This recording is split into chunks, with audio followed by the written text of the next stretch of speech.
right, welcome to the show. Let's start off the conversation this week by taking a close look now at how things have been across the land. Nigeria has had some very tense moments in the course of this week. The issue of security continues to be something we're all concerned about. Borno State earlier this week recorded one major issue when rice farmers who were on their site harvesting rice, so working on the farmlands, were said to have been slain by a terrorist group known here in Nigeria as Boko Haram. They have continued to be the biggest blight to the Nigeria security sector, with progress at some point being claimed by the Nigerian security operators, and at some other point, retrogression as well being noticed by analysts on across the land. Now, let's take a look at this story now. In Borno State, the governor there, Babagana Zulum, has recommended to the federal government that the recruitment of mercenaries to complement the efforts of the military in tackling insurgency be made. Governor Zulum said this on Monday when he received the federal government delegation who visited the state to commiserate with the government and the people following the killing of 43 farmers in Jere local government area. He also called for the immediate recruitment of youths into the military to boost its strength, saying it will go a long way to defeat the insurgents. Let's take a listen now to how the governor there reacted to issues going on in his state.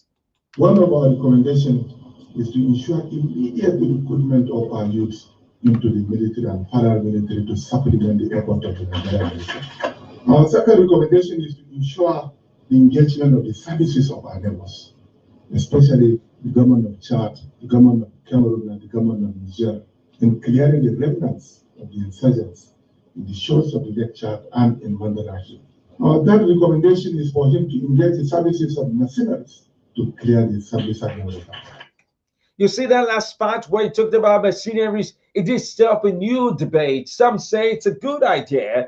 See the fact that the Nigerian military is making progress, but maybe not so much that one could talk about easily. They said mercenaries will be able to engage. In fact, there was talks about whether mercenaries should come from the likes of South Africa, from Europe, and the likes of that to have engaged in the fight against terror in that very region. But 43 farmers did lose their lives. Some of them testified about how bad things have become. In fact, one testimony that we were listening to at the start of the week described a situation where he felt very dismayed about the fact that they go to those farmlands, know some of these people, give reasons to the military, provide intelligence to the military with regards to what is going on in that arena, but not so.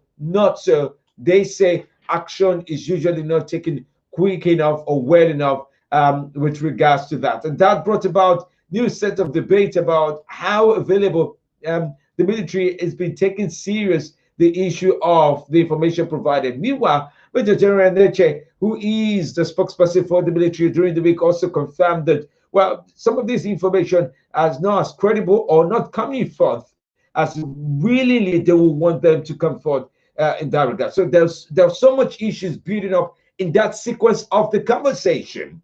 Now, let me move away from that. Now, the executive arm of government, well, did send a delegation to Borno State to go there, see the situation of things themselves, and hear what the governor has to say with regards to that recommendation. Leading that delegation was the president of the Senate, Ahmed Lawan, where he reassured the governor that the federal government remained totally committed to ending insurgency in the state and the country at large. Take a listen to what he said.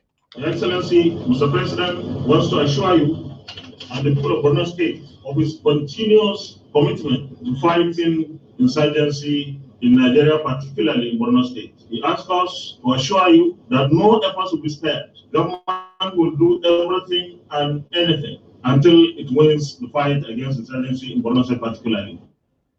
All right, there. So that was the president of the Senate, Ahmed Lawan, speaking with regards to that.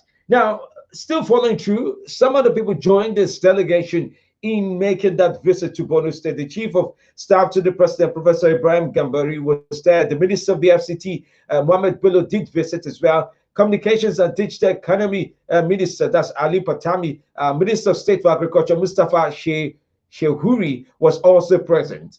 It has generated reactions around the world that the loss of the farmers, including from the United States of America, where they have condemned the deadly killing of the farmers in Zambamari, Borno State. That was last Saturday, when they were killed by suspected Boko Haram terrorists. A statement released on Monday by the U.S. Embassy in Abuja asked the federal government to unravel the killers of the farmers, adding that they should be brought to book while commiserating with the victims of the attack. U.S. explained that it starts with the Nigerian government in efforts to fight terrorism in the country. Now, still following through with other issues of security, few weeks ago, precisely, it should be around October 22, when there was a jailbreak in Edo State. I presume that should be that's a week of that. Well, the Nigerian police force say, well, even though there was a jailbreak in Edo State or Port prison, one thing they can tell you is that they've started to pick up some of the prisoners who had escaped. 4 at least were picked up earlier this week, and they did parade the suspects in Abuja, where the first public relations officer, Frank Uba, said they were arrested for alleged robbery, armed robbery and car snatching in Kaduna. Uba said after the arrest, investigations revealed that they were part of over 1,000 prisoners who escaped from the different correctional facilities in Edo State. Remember, there was a breakout in at least 2 facilities, according to reports at that time. They said they're described as a dangerous gang who had gone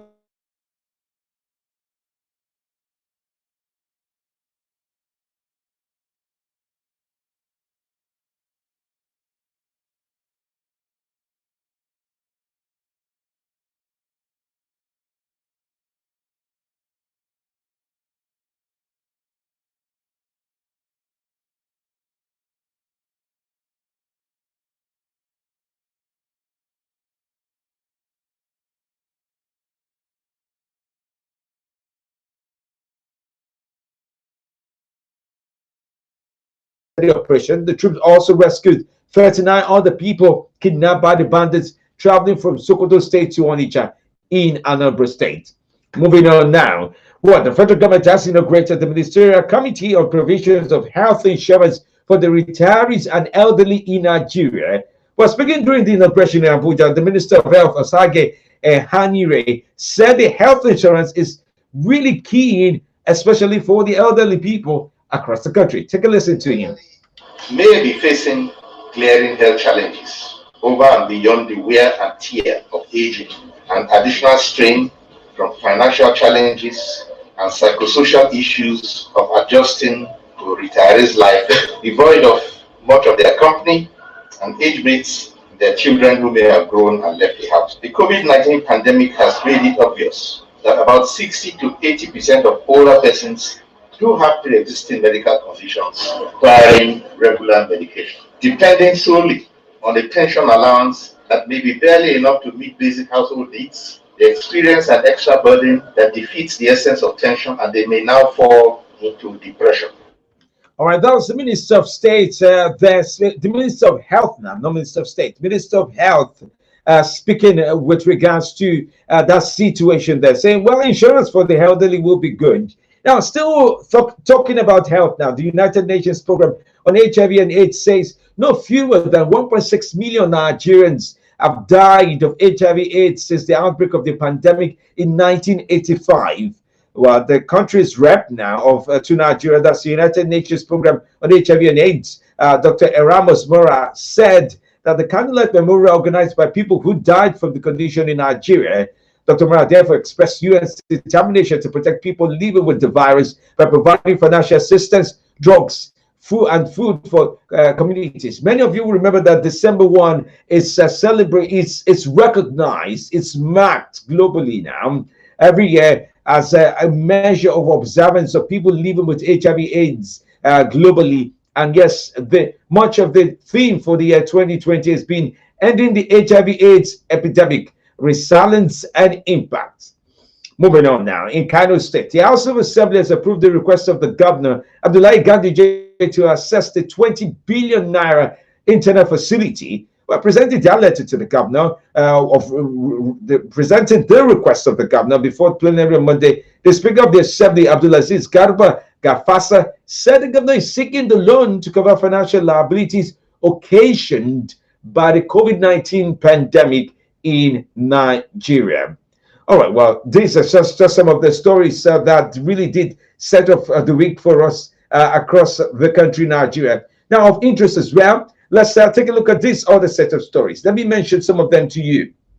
Now, following much of the killing that did go on in Borno State, the House of Representatives did resolve that it was about time that the federal government, that the president of Nigeria, Muhammadu Buhari, appears before the lawmakers and make it clear what is going on with regards to insecurity. Before I share that with you, reacting on with regards to the issue of insecurity and the killing of the farmers, the Vice President Yemi Osinbajo explained the position of the president. The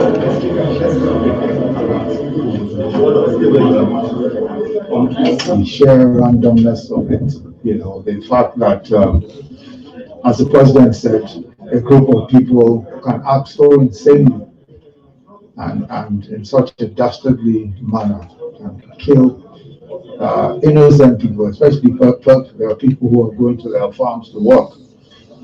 I spoke to both the Governor Babagana Zulu, as well as the former Governor Kashim Shettima, right after the incident, to try and think through ways of dealing with this kind of randomness. I think it's important to understand also that, the conventional means of dealing with some of these issues, conventional means of dealing with this security type of challenges, especially the randomness, is probably, we probably need to keep reviewing that.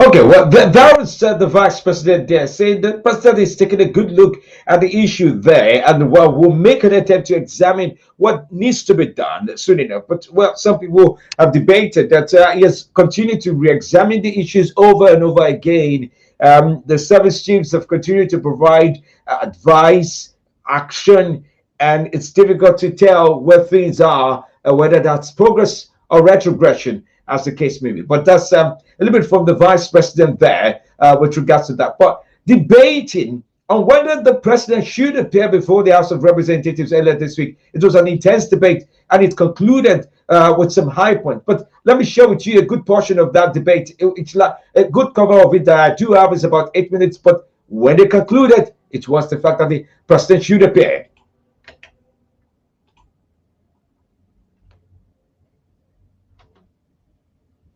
So I'm going to play that now.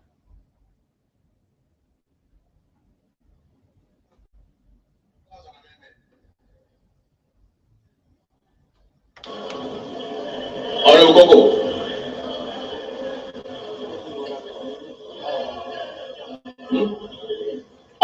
It's my opinion. I have every right to talk. I have every right to talk. It's my opinion. It's the thing that many people related have said. So I want to appeal that the leadership of the House should meet Mr. President in the villa to discuss this issue so that they will come back and brief the House. I just thank you, Mr. Speaker. Thank you very much.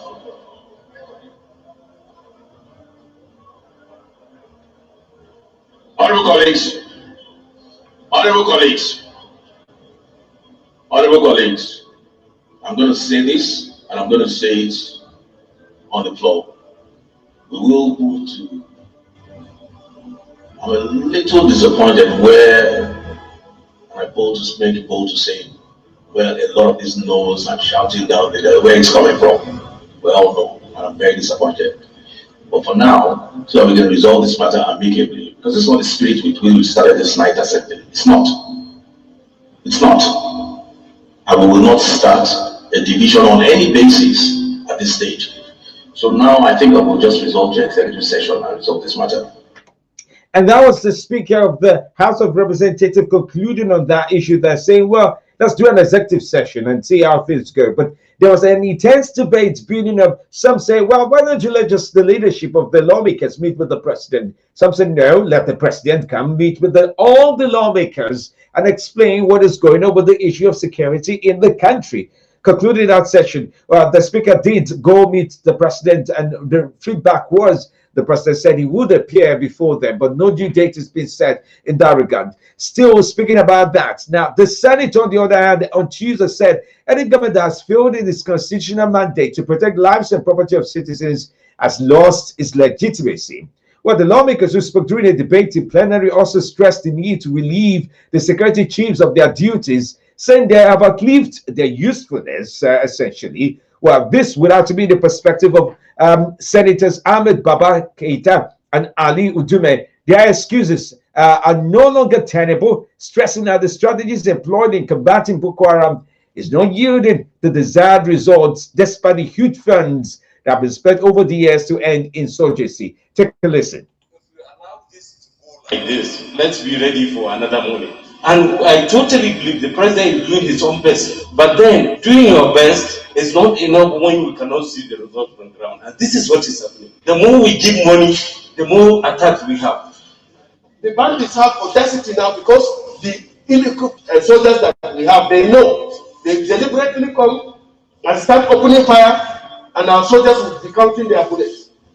They overwhelm them most of the time, and that's why you hear them running away and throwing their arms. There should be a timeline. If they don't get this problem solved, they should get out.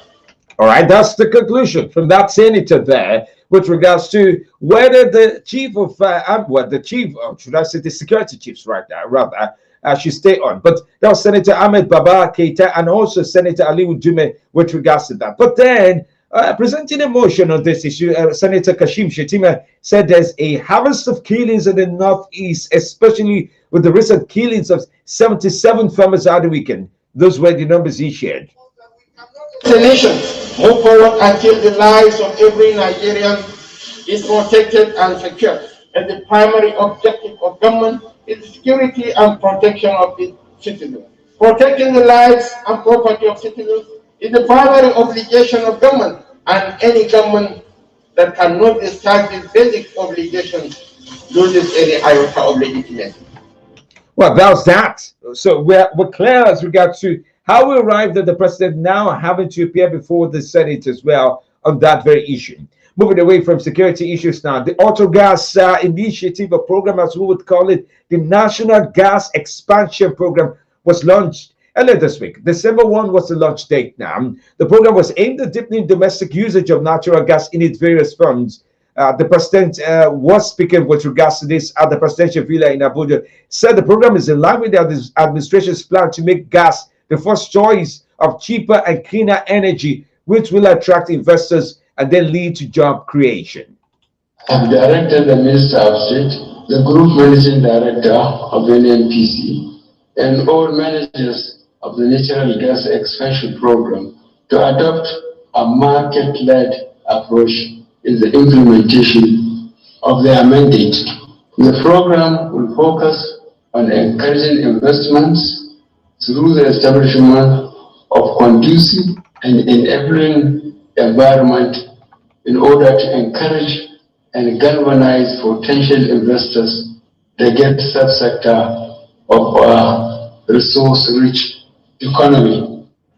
Well, that was the president there, Muhammadu Buhari, speaking with regards to Autogas launch just recently this week. Yeah, just this week. Nigeria going towards gas use. Okay, let's move on from there. Let's talk about the ministries, departments, and agencies, where it is believed that the accounts of some ministries, departments, and agencies have been blocked. Well, this would have to be according to the words of the chairman of the Independent Corrupt Practices and Other Related Offences Commission, ICPC, Professor Bolaji Owosoya. He disclosed this in Abuja on Tuesday, saying the accounts containing over 400 billion naira were questionable. Professor Owosoya explained that the decision to block such accounts was sequel to the advice by the anti-graft agency after it raised question marks on funds in the account. He said the commission was able to track the funds through electronic monitoring of payments and transfers from salary accounts, among others, by some MDAs. Take a listen to what he said. He said, so far, 2 billion have been recovered with regards to this. I hope I'm able to keep up with the track of this one.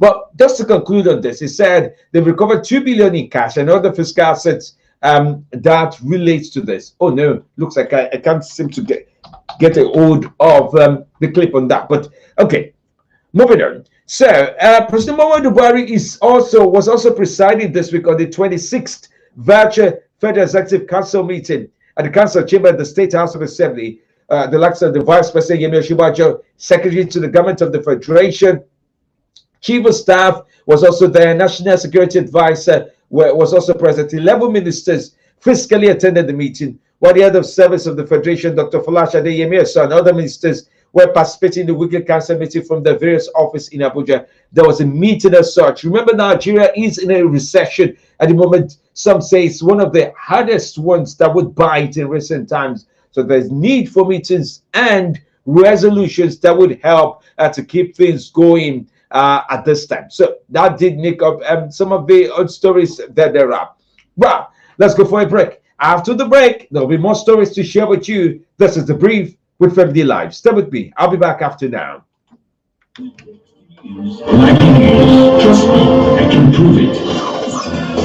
I'm ready. Let's take on the biggest debates on radio, provide insights, experience, and build an unforgettable discussion together. I am FemiD. I'm ready. This is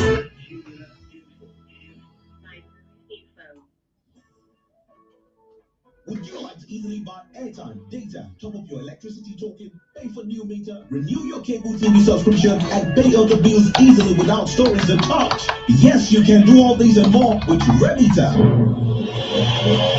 You can make payments through any means you find convenient. ATM card, USSD, mobile money, phone number, internet banking, transfer, or even with cash at any bank branch or agent location near you. Indeed, Remita is all you need to make your next payment from the comfort of your home, office, shop, car, or anywhere. With Remita, easy is the new cool. Download the Remita app from Google Play Store or Apple Store, or visit www.remita.net to start making payments now. Remita, because payment should be easy. You love Afrobeats, but your playlist.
Uncle Dentist, what are cavities and how does Colgate protect my teeth from cavities?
Renew your cable TV subscription and pay other bills easily without storage. Okay, so everyone hang in there. We're going back live in a short while from now. You can make payments through any you find convenient. ATM card, USSD, mobile money, phone number, internet banking, transfer, or even with cash at any bank branch or agent location near you.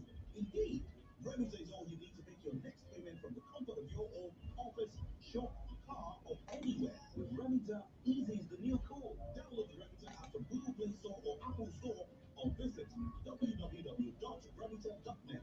Start making payments now. Remita, because payment should be easy.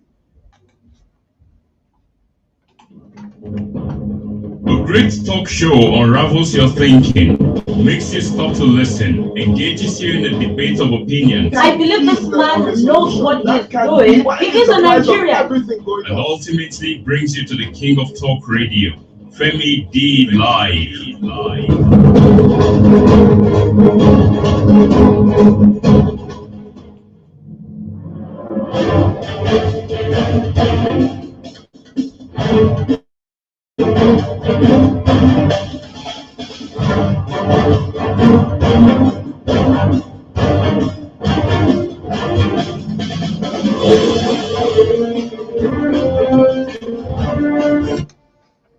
Welcome back to the show this very morning. I'm glad you connected with me. The brief is on. The brief with FemiDlive. I bring you all the stories that pretty much set up the trend for the week. Conversations that are ending and stories to make get into next week to get your attention.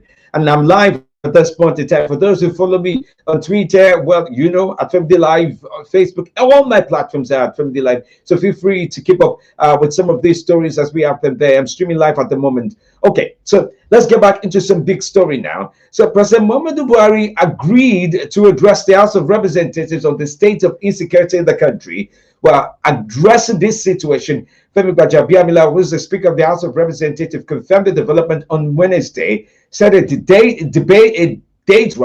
has been agreed and it will be communicated soon. Let's take a listen to his own thoughts with regards to this. And well, we'll follow through. Take a listen. That is, and what we basically sought was to convey the resolution of the House and to fix a date, which we did not fix out of respect for Mr. President and his very, very tight schedule. What date will be convenient, and we have agreed on a date, and he will meet with the House to address the situation, and we'll leave everything until when it comes to the House. Let me not preempt him, but all I can tell you right now, and the DS is here, the leader is here to bear me witness. He's committed, fully committed to the security of the welfare, lives, and property of Nigerians. All right, then that was Speaker Femi Gbajabiamila keeping things calm, clear in that regard.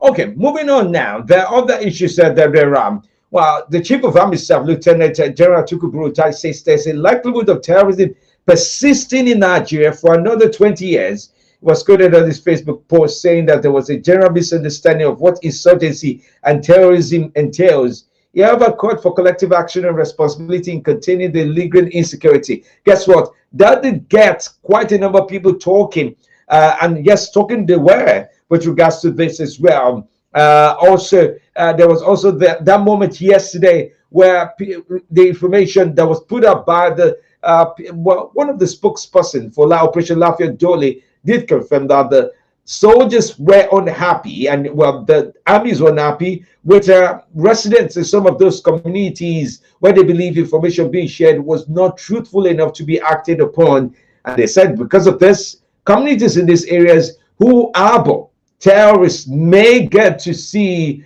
the stronger arm of the government or the stronger arm of the army if need be going forward. Meanwhile, the Federal Executive Council has approved a total of 120 billion naira for various projects across the states of the Federation. Well, after the Federal Executive Council meeting, the Address the States House correspondent on Wednesday, FEC meeting, the Minister of Works and Housing, Babatunde Fashola, said Council equally approved 3 memoranda presented by his ministry, 2 related to roads and 1 related to a banking application, and the total from that is 117 billion naira. That was his conclusion with regards to money that is now being put forward in that regard. So what this brings forward some interesting thoughts. Let me share this with you very quickly. Here's Babatunde Fashola on the conclusion from the FEC meeting. Memorandum for roads, it's a total sum of 18 billion 923,846,198 naira and 47 kobo, and it is with respect to roads and bridges as follows: rehabilitation of 26 kilometers of Kano Kazare Daura Meadua Road in Kano, Jigawa, and Katsina states, 8.767 billion. Or more, Umulopa Road in Anambra and Enugu states, 1.712 billion. Rehabilitation of Uye Oranto of Enugu Express Dunukofia in Anambra, 2.504 billion. That was the Minister of Works, Babatunde Fashola, giving brief of the breakdown of the numbers there following the Federal Executive Council meeting in Nigeria on what should happen next. Meanwhile, the Minister of Education, Adamu Adamu, says the federal universities will soon reopen for academic activities after almost 1 year of strike by the Academic Staff Union of Universities. Adamu made the discussion Wednesday at the reconstitution of the federal government team for renegotiation of the 2009 agreement with university lecturers. He noted with significant progress had been recorded in the discussions with the union, adding that the current administration was finding lasting solutions to the challenges confronting the education sector. So we wish the university students all the best sometime soon, and especially on reopening. Meanwhile, in the arena of politics in Kano State, Nigeria, the People's Democratic Party has announced its intention to withdraw from January 16, 2021 local government elections in Kano State. While addressing journalists in Kano, the PDP caretaker chairman in the state, Danladi Abdul Hamid, declared that it's obvious the opposition party will not get justice in the process that he claimed is already being undermined by the state governor Abdullahi Ganduje. Danladi questioned the trust and the independence of the Kano State Independent Electoral Commission to conduct credible poll scheduled for next year. Talking about INEC, I just remember now, the chairman has started his second term, having been confirmed by the Nigerian lawmakers earlier this week. So it starts his tenure. Professor Mahmoud Yakubu gets his tenure back on track, hopefully to make some legacy stand at the end of his leadership of the institution, which I presume would last another 4 years. Governor Obaseki in Edo State has sworn in Osaro Dion Oge as the secretary to the state of the government for the second time. Governor Obaseki charged the new SSG to brace up to the challenges ahead of his administration, overhaul the system. The governor also stated that his administration will prioritize restructuring as well as devolution of powers in the state. Let's take a listen to the governor there speaking earlier this week on the things he's aimed at doing. Remember, he just won his second time just a month back. It has become very, very clear that restructuring has to start at home, and hopefully we will then move on to real devolution of power. The only advice is that you are going to face pressure like you have never faced before, because one of the most difficult things in life is to change an aged system. So change an age system there. Just listening in to the governor of Edo State concluding his own thoughts with regards to that. Another state assembly, the Kogi State Assembly, has urged the governor there, Governor Yaya Bello, to contest for the 2023 presidential election. The lawmakers made the call after passing a motion during plenary on Wednesday in Lokoja, with the House Majority Leader Hassan Abdullahi moving the motion and said the call was predicated on the standing performance of the governor since he assumed office in 2016. While speaking to newsmen after the session, the Speaker, Machi Kolawole, said it would all go well for the country if Governor Yaya Bello was given a chance to rule the nation, as he will ensure the development and prosperity of it. Well, that was interesting. Now, also, still with the State House of Assembly, the Rivers State House of Assembly received the governor there yesterday on Wednesday, where they presented a budget of 448.6 billion naira for the 2021 financial year to the State House of Assembly for consideration and approval.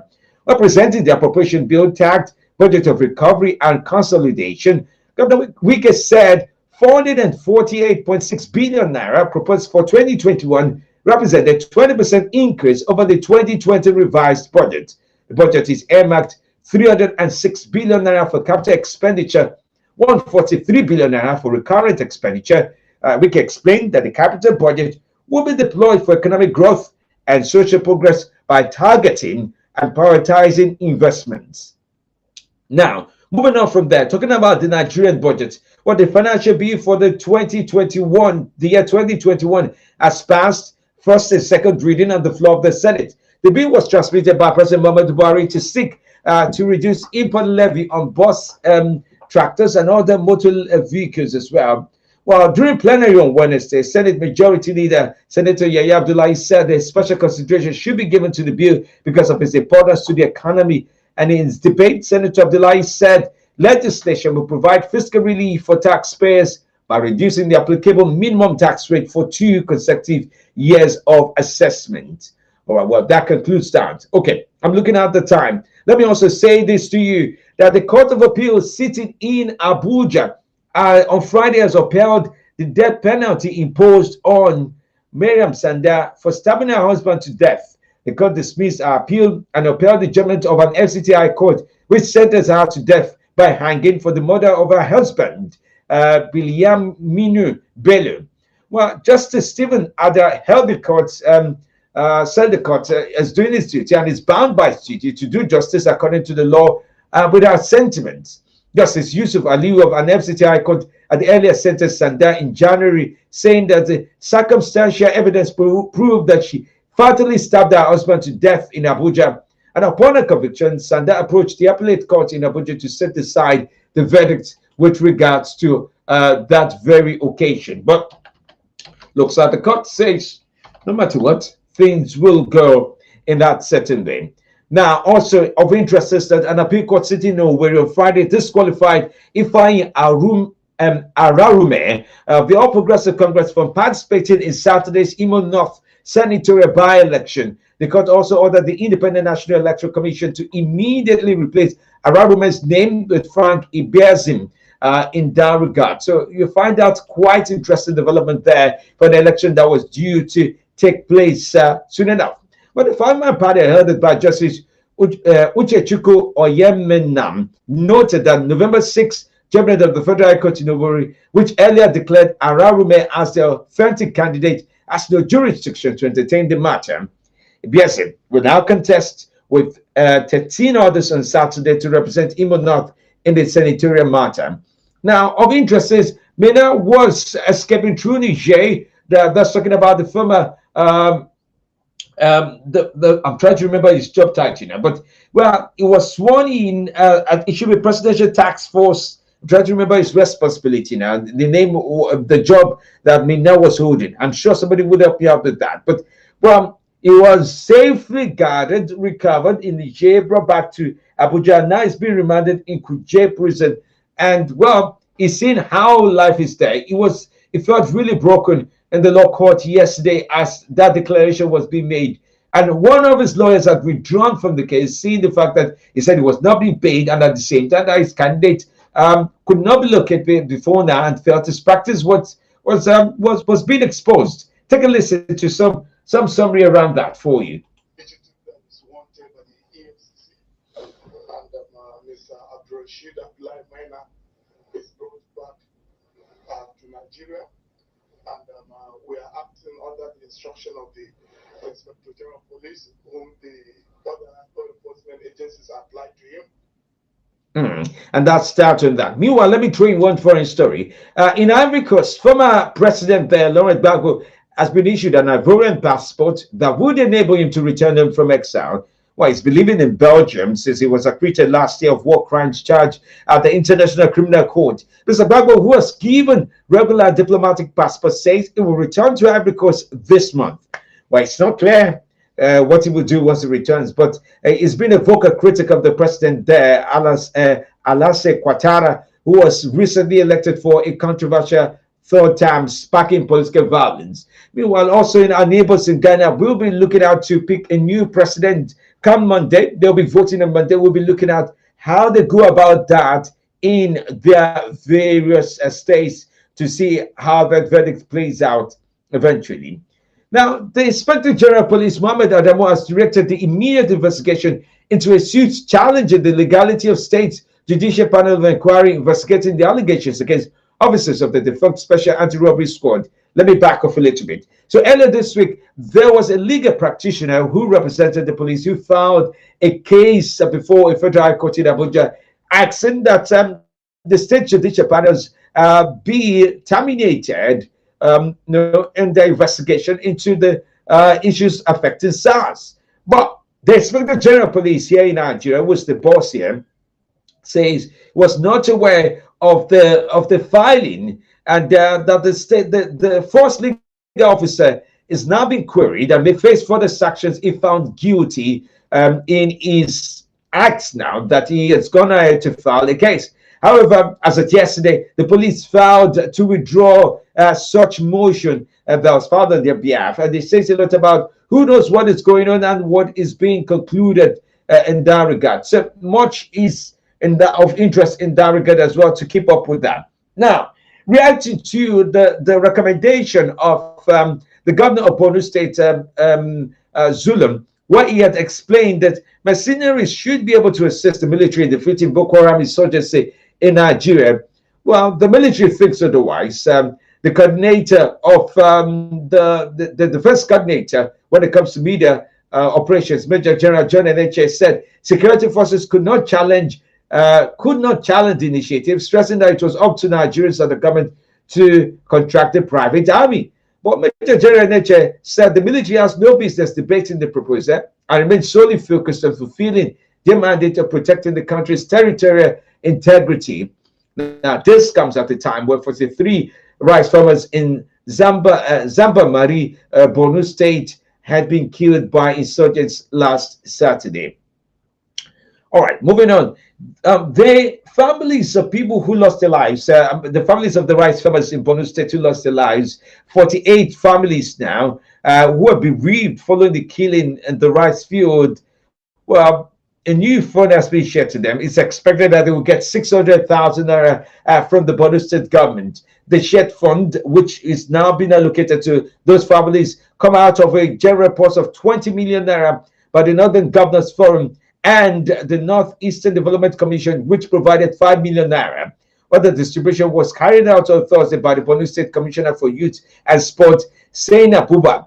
A total of 13,000 bags of rice, maize, and beans, and then 1,300 cans of vegetable oil, and then 2,116 cartons of seasoning cubes, and then 1,083 sachets of tomato and 650 sachets of salt were donated by Federal Ministry of Humanitarian Affairs, Disaster Management and Social Development, were being given to the families of the victims in this regard as well. All right, so a new debate is coming up as regards vaccination as well. That is also part of the stories. But I'm pressed for time right now, so I can't take any more stories. But there are 1,001 stories going on across the country. Let me hear from you. I'll hear your thoughts about some of the stories that has led a trend throughout the course of the week at this point in time. Stay with me. After the break, we'll go to the phone lines, to WhatsApp, to Twitter to hear from you. This is The Brief. You've been briefed. Let me know what you think. I'm from D. Amelin. I'll be back shortly. Agri news. Trust me, I can prove it. I'm ready. Let's take on the biggest debates on radio, provide insights, experience, and build an unforgettable discussion together. I'm FemiD. I'm ready. Real info, authentic info, Nigeria info.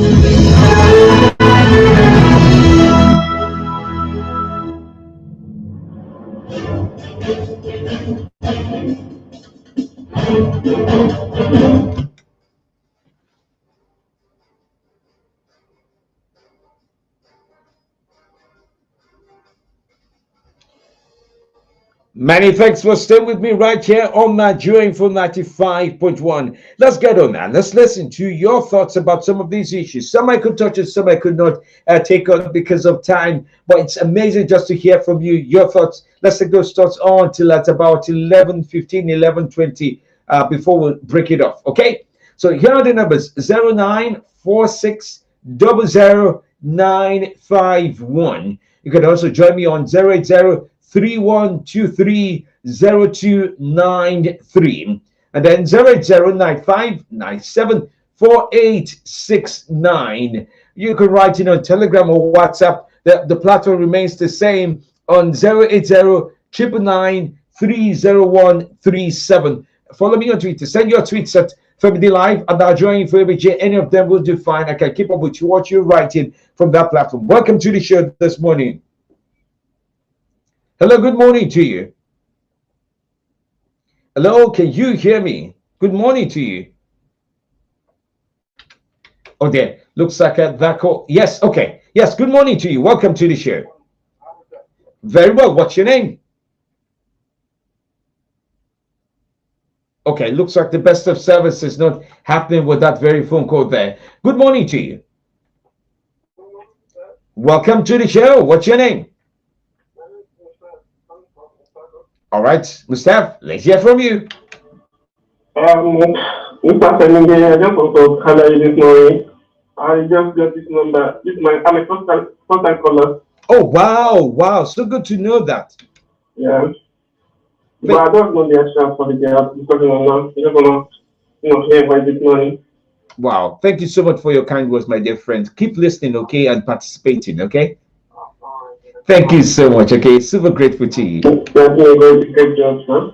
Thank you, boss. Thank you, dear friend. All right, let's move on now. Hey, good morning to you. How are you today? Fine. All right, Musa, let's hear from you. I want to comment on this killing up and down, especially the one in Bruno. Before now, this present administration have been compared the number of people that died in that administration and this administration. They don't even try to do something different to save the life of the country. And if you can remember, former owner of Jigawa State, Sule Lamido, tell Mr. President that he failed. I can remember when this administration won election, before the swearing, there is an event. He attend with the Kamasule, was telling Mr. President that what we have been looking for all this while is now in your hand. If you fail this country, you fail yourself. There's no any language that we can put this in. This man, he failed this country woefully. I think if he don't win the election, the way they have been praising him, he will enjoy that praising to eternity. Easy.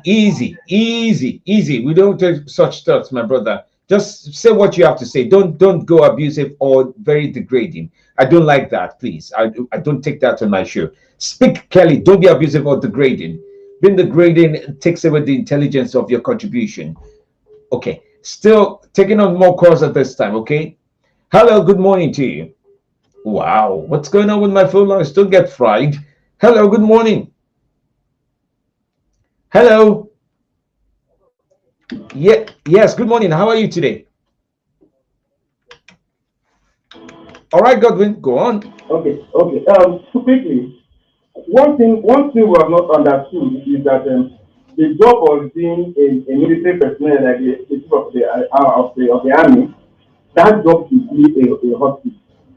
You know, if the Mr. President thinks or the spokesperson thinks that the Mr. President owes the onions to fire the senators, he's wrong. The power belongs to the people. In democracy, we, the electorate, voted Mr. President, and we should reserve the right to tell him what we want, not the other way around. Mr. Femidi. Yes, I'm with you. Yeah, okay. Let me tell you, in a democracy, part of all the time in those who we have elected, it starts with us. The postman of Mr. President always come out to say the president has the right when he wants to be satisfied, the service is that everyone simple. It's not true, and it's wrong. I think it should be challenged in court so he will be able to know that because he does not have the right to decide what to do in this country. Second, Mr. President, the due time for services as their times are due. That seems to be a hot seat. Anyone that comes in and performs to stay. If not perform, even in 3 months, 6 months, go out. They don't have to don't come in. Okay. All right. Thank you so much for your time. Okay. Thank you. Interesting thoughts you do share. Good morning to you. News. Oh, yes. Like the news. I hear you. My name is Dr. Mechi. I've been trying, but the queue on the line doesn't permit me. What queue are you talking about? What queue? The 3 days now I've been trying to reach the Nigerian info, but I've not been able. Oh, okay, that queue. All right, go on, please. All right, welcome. FemiDlive. I'm not surprised about what is going on, and I'm not bothered. I'm not worried because when you, like I would normally say that what you're wearing in your hand, you don't need a mirror. I mean, a glass sheet is clear. I wonder why Nigerians are crying. You see, FemiDlive, I want to just ask this question. All these people that are slaughtering people in the north, specifically northeast, and you will see them still come out on video and tell that they are fighting for God. Which of the God? Just like what happened in Bible when some people were slaughtering the early Christians. And he thought that he was fighting for God. But he was confronted and he repented. Bible says, "He know the truth, and the truth shall set you free." All right, thank you, Austin. Austin there expressing himself in the most biblical way around, well, fighting for God or God fighting for you. Welcome to the show. Oh, FemiDlive. Good morning, dear friend. What's your name? My name is Havasi. All right, go on, share with us. I want to comment on the issue of the insecurity. For how long are we waiting for president to come and address the populace about what happened? You can see for about how many days now? Today is becoming 1 week since that Zabal Mari massacre. And still up now, he doesn't come out as the president to address the people. They didn't elect Gorbachev. They didn't elect Femi Adesina. They elect the president of this country that during his campaign he tore over the whole 36 states of this country. But he said, convincing Nigeria that elect me, I will do this, I will do this, I will guarantee your security, I will provide, I will protect the land and property of Nigeria. In campaign, he said to Putin what he will do. He said the fact that he said Jonathan failed, all those he got to fail. But now things are happening, he's not coming out. And I remember there was a time that is the mood of the president. He wouldn't want to come and to be disputed. You know, people elected to come and address them. Are you getting me? So you can imagine the issue of the insecurity. Okay, giving them rehabilitating Boko Haram. Why Boko Haram are still killing people? We are not rehabilitating the people, the widows, the children that are out of school. You can imagine that, FemiDlive. Government are not doing anything about it, but they are doing something about the rehabilitation of the Boko Haram, spending taxpayer money. Let's look at what it is. All right. Well, that's interesting. Thank you so much, my dear friend. Okay, thank you. All right. Well, let's take more comments from you now. Good morning to you. Yes. How are you today? All right, Cosmos, I am with you. Yes, I've been looking at the Constitution, that particular part of the Constitution that stated that the president, one